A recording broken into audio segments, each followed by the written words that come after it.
Compound interest is what we're talking about. It's a mathematical explosion. Einstein said that compound interest is the eighth wonder of the world.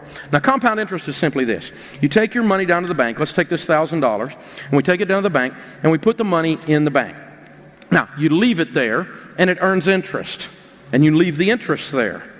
The next year, you earn interest on the $1,000 and on the interest. The next year, you earn interest on the $1,000, on the interest, and on the interest, and you leave it there again. The next year, you earn interest on the $1,000, on the interest, on the interest, and on the interest, and then you leave it there again.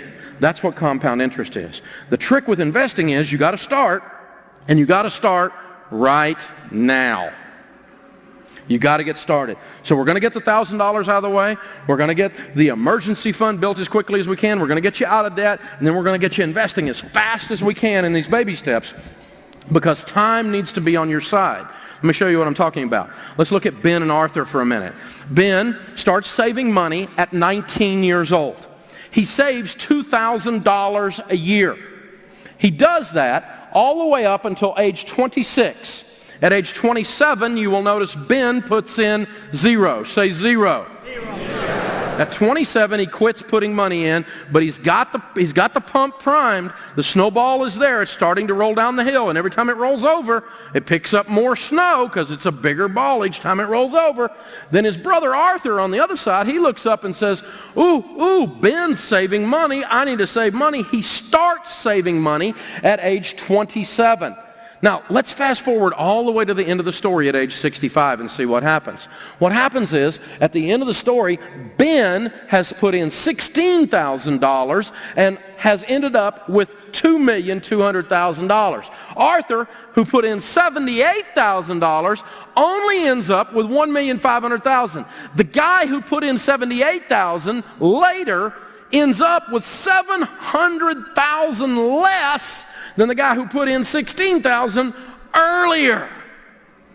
Some of you are looking at that and going, that's a real nice chart if I was 19. Well, let me tell you this. If you're in here and you're under 25 years old and you grasp what I just showed you intellectually to the point that it drops from your brain into your heart and changes your behaviors, I just made you a multimillionaire. You shouldn't be allowed to graduate from college or high school without being able to explain that chart. It would change America if people understood that chart.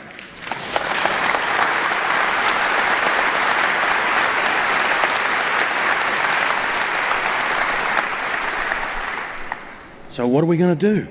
Well, if you're under 25, I just gave you a hint. Some of you in here like me, you're like over 45. If you're over 45, raise your hand. You probably have a message for those in here that are under 25. You're probably wanting to say something to them like, do it. 1, 2, 3. Do it! Wow. Young people, did you hear the voice of regret? One lady said, am I too old to save money? Not if you're still sucking wind. It's not over until you quit. Colonel Sanders never fried any chicken until he was 67 years old. Started Kentucky Fried Chicken as a 67-year-old. Why? Because he couldn't live on a Social Security check.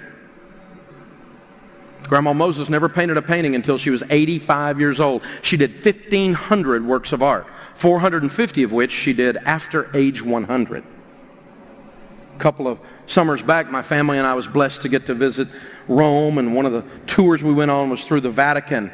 And across the back wall of the Vatican is a thing about 3 times the size of this area.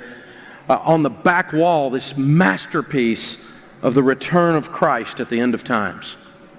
And our tour guide told us that that was painted there by a 78-year-old Michelangelo. It's not over until you quit. But with this money stuff, it's a lot easier if you'll get started now. The sooner you start, the less it takes and the easier it is, because you establish that discipline, you establish that pattern in your life.